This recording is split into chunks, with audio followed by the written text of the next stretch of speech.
In the previous video, we saw how data is stored starting from databases into schemas, then tables, rows, and columns. And we have also seen how SQL is used to communicate with data systems.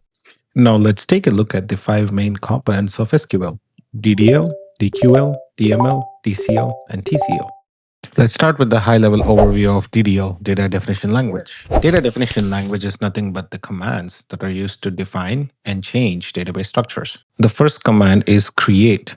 Create is used to create new databases, schemas, or tables. The next command is alter. Alter modifies an existing table structure, such as changing the column names, the column's data types, or keys, etc. The next command is the drop command. The drop command is used to delete a table or a schema or an entire database. The next command is the truncate command. The truncate command deletes all the data inside a table, but not the table itself. It just keeps the table as is. The key difference between drop and truncate is that drop deletes the entire table and truncate just deletes the data inside the table. Right next, we have DML, data manipulation language. DML is used to insert, delete, or update data inside a table. The first command inside DML is the insert command. It is used to add new rows into a table. The next command is update command. It is used to change the data inside the existing rows of a table. The next command is the delete command, which is used to remove specific rows from a table. Up next, we have DCL. DCL is data control language.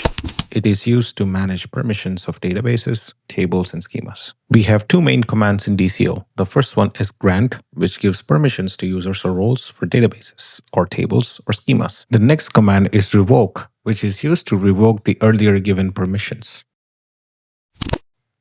Up next, we have TCL, which is transaction control language. The transaction control language manages transactions inside a database. The first command in TCL is commit. Commit is like saving your work. All your changes to the database are stored permanently. The next command is rollback. Rollback is like hitting the undo button. All your recent changes will be cancelled. The next command is save point. Save point is like adding a bookmark or a checkpoint that you can return to if needed. Finally, we have the DQL. DQL is the data query language. It is all about retrieving the information from the database. The core statement in DQL is the select statement, and it often works together with other clauses. We use the select statement to choose which columns we want to display, and we use the from statement to tell us which table to pull the data from. We use the where clause to filter rows that match a certain condition. We use the group by clause to group the rows together based on a column. And we use the having filter to filter those groups that we created earlier in the group by.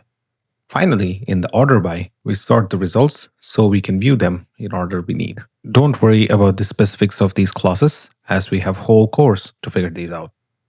As I said earlier in this video, learning all of these in depth is not required to crack SQL interviews for the modern data roles. Around 95% of interview questions come from DQL, especially the select statement and its clauses. Another 5 to 10% may touch the basic DDL and DML, like create or insert. But TCL and DCL are almost never asked in interviews today. That's why our core focus for this course is going to be DQL, and then we are also going to touch some DDL and DML in this course. Overall, SQL is divided into these 5 core sections where DDL, DQL, and DML takes precedence. Preparing for data interviews isn't easy. LeetCode has SQL and Python problems, but they're not really built for data professionals. You juggle SQL here, Python there, and data modeling somewhere else, and still don't feel ready. That's why we're building Pipecode, a platform designed just for data professionals. Data modeling you can finally practice, SQL and Python questions from big tech data interviews, AI-powered mock interviews that feel like the real deal. Pipecode, launching Q1 2026. Learn, practice, succeed.